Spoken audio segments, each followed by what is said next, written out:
මං වොෂ්රූම් එකට යනකොට සිංක් එකේ කමෝඩ් එකේ සත්තු ඉන්නවා. ඔය ආක බලාගෙන ප්ලස් කරන්න යන්න එපා දරස් ගාලා. බේරගන්න. එහෙම ප්ලස් කරොත් පොතේ සල්ලි තියෙද්දිම ඊළඟ වතුරට ඕගොල්ලෝ තමයි ගහගෙන යන්නේ. මතක තියාගෙන ඉන්න.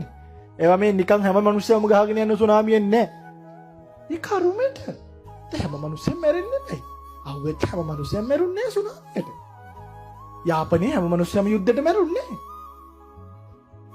හැම කොටිම හැම LTT කෙනාම මැරුන්නේ නැහැ. හැම හමුදාවෙම මොකක් හරි කර්මයක් සාංශාරික ජීවිතේ. ඕගොල්ලෝ ඉතින් අය පොඩි සතෙක් අවුනාම මම කරපොත් එහෙම අවුනාම උන්ට බඩ යන්න ගහන්නේ.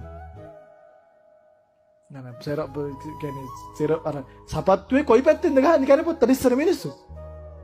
අර අඩිය තියෙන පැත්තෙන් ගහන්නේ. කරපොත්ත හතරස් වෙලා වැටෙන්නේ. මදුරුව මරන්නේ එහෙම අත ගන්න තොට දෙනවා.